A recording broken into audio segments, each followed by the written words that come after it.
I'm back-to-back videos. So this is actually a really important video because it's something that's going to come into play in everyone's decision, and it's something at the back of everyone's head. And it is the fact that, does your college really matter? Does it matter for your future career? Does it matter for medical school? Does it matter in general? And there's two ways I'm going to go about this. First, I'm going to answer the question, does your college really matter? Second of all, I'm going to answer the more important question, should a college define you? So I'm going to go into both of these. The first one is, does your college really matter? And the short answer to this, for the perspective of medical school, is yes. Your college definitely does matter for medical school. Your undergrad institution does matter. And there's three reasons for this. The first one is called name recognition. Believe it or not, as much as people like to say that they're like, do not care about the name of the school, it's just so implicit that the name of a school has a lot behind it. When someone says they go to Harvard, when someone says they go to Yale, when someone says they go to a top tier institution, the name carries so much weight as a logo that it actually changes people's perceptions of you as a person. And as much as I would like to admit that, like, maybe it doesn't influence us as much as we'd like to think, it actually does play a pretty big role. To this very day, when I send an email from my Yale account, just people knowing I'm a Yale student changes the way they look at me, as opposed to like if I had sent it out from another account. And that's just an implicit bias. It's an implicit bias that everyone has, and it's an implicit thing that goes along with all of these colleges' names, because the brand of a college is pretty much intertwined with its prestige. Like when someone hears Yale, they affiliate it with like Hillary Clinton. They affiliate it with both of the Clintons, actually. So like the fact is, when Yale has such a big backing, they automatically hear Yale and automatically assume that I'm really smart, which is not a good assumption, by the way. Like, I definitely feel horrible when people are like, oh, you go to Yale, you like must really know things. And I'm like, you have no idea how little I know. It's like problematic that you're making those assumptions because it's negatively impacting me. I don't know nearly that much. But the point is, the name just carries that much weight. Okay. So that is one of the reasons it matters. The second reason is the reason the name carries as much weight as it does is because of two reasons. Like one of the reasons why some of these big schools like Stanford or Berkeley or even Yale will have such a big name recognition is because they have a lot of money behind their name. Like a lot of money. Yale has $27 billion endowment. Harvard has like $36 billion. The point is, a lot of these big school name brands are big name brands because they have a lot of money. Nike is a huge brand because it has a lot of money. Adidas is a huge brand because it has a lot of money. Stephen Curry is a huge brand because he has a lot of money. If you were noticing a theme, it's because a lot of these big schools are big schools and they're prestigious because they have a lot of money, and therefore they can channel it into their students and give their students the best opportunities that the students want.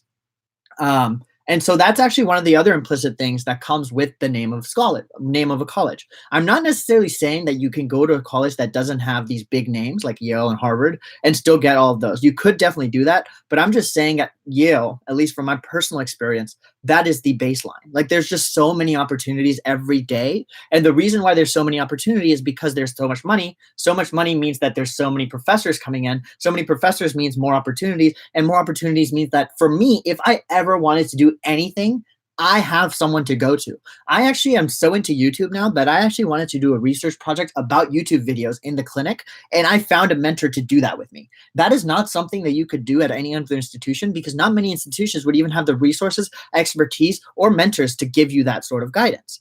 But the fact is, when a school has a big brand, that often means that they have a lot of money, and that often also means that they have the resources to help their students. The second thing that goes along with more money and the big name brand is just the network.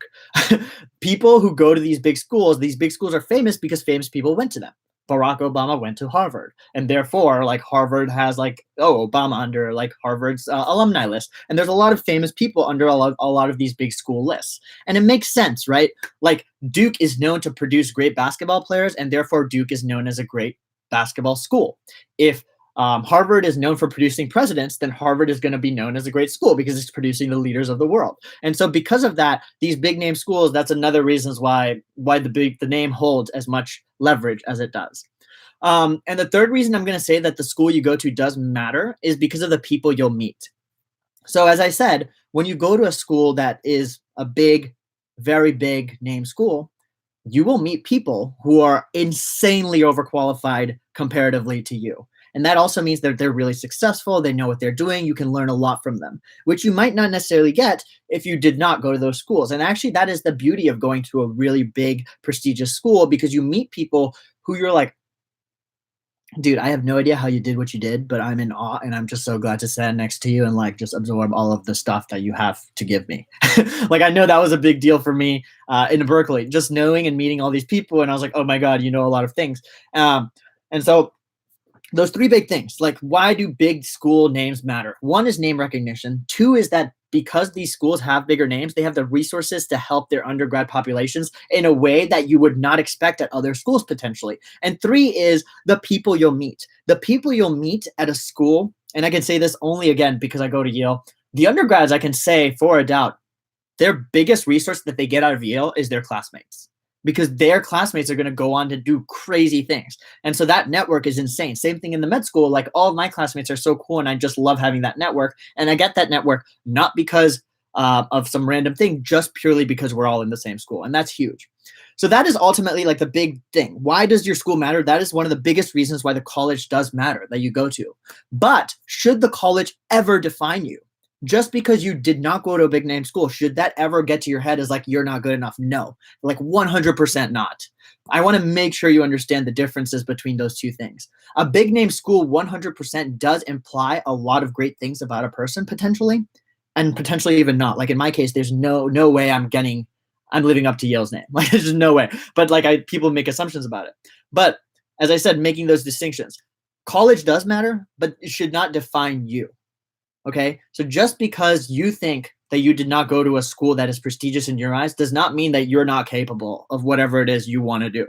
Just because you went to a lower school does not mean you can't do more than someone who went to Harvard. That is like one of the biggest distinctions I want to make. Because as I said, if you really want it, if you really have those intrinsic qualities that are needed to be successful, that are needed to grind, that are needed to work 60 hours a week in med school, then regardless of where you go, you're going to kick ass. Okay. And I say this over and over again because people sometimes just use the name of the school to define people and define themselves. And that is the biggest mistakes you can ever make. Never use a school to define someone else, and never use a school to define yourself. Because when you start doing that, you start changing how you think of yourself. And I'm doing this right now with my cousins, where they think like, oh, if I don't get into a great school, like, I'm just not good enough. That's not true. Okay. People who go to great schools, yes, sure, like maybe the great school is great, but just because you're not going there does not mean you're not capable of great things. My whole life, the motto I live by is just get better every day. Get better every step of the way. In middle school, in elementary school, I didn't speak English. In middle school, I was definitely at the bottom of my class. In high school, I got better, and I was like near in the top 20, top 50 of my class. And then I got to Berkeley, and then at Berkeley, I was like, okay, I'm going to just try to get better here too, like learn from everyone else. And then from Berkeley, I got better, and now it's at Yale Med School. I've never focused on letting anything externally define me. I just stick to myself. I'm Prerak. I know what I'm capable of, and I know that there's people out there that do way more than me, who are smarter than me. I don't really care. I'm just going to stick to my values and focus on getting better every day. Just because someone went to Harvard should not change the way I look at myself. I know a lot of people will be like, oh my God, this person went to Harvard. They're so much better than I am. Do not ever do that. Please don't do that. A college should never define you. And a college should, more importantly, not make you feel bad about yourself if you don't go to it. I still remember, like, I got 2 rejection letters from Stanford, like in undergrad.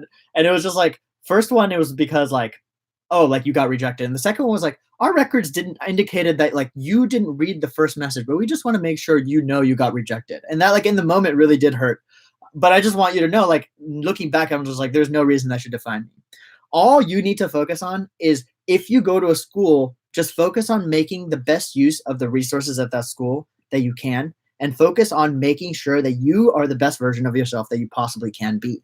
Just because you go to a smaller state school doesn't mean that you can't get the same benefits of Harvard. If you look out for professors that are doing stuff that you're interested in and mingle with them, that's to your benefit. If you meet people who are doing inspiring things, that's to your benefit. If you reach out and really want to grow, you are going to get a Harvard education anywhere. A Harvard, Yale, all these big educations is not just located to Harvard and Yale. You could get that anywhere you want. It's just that you might have to work a bit harder. You might have to like network a bit more to connect the dots. But if you do that on your own, you will be phenomenal. Many of my greatest mentors, greatest heroes are people that did not go to these big name schools, and they figured out the old-fashioned way with grit, perseverance, and resilience of connecting the dots and doing what they needed to do to be where they are. And because of that, they're not only stronger, they're not only more humble, they're not only more intelligent, but at the end of the day, the characteristics that they have, they know that that is way more important than any institution they've ever attended, than anything that they would have ever learned at Harvard or Yale. They've learned that like all it comes down to is being the best version of yourself and focusing on making the most of those opportunities.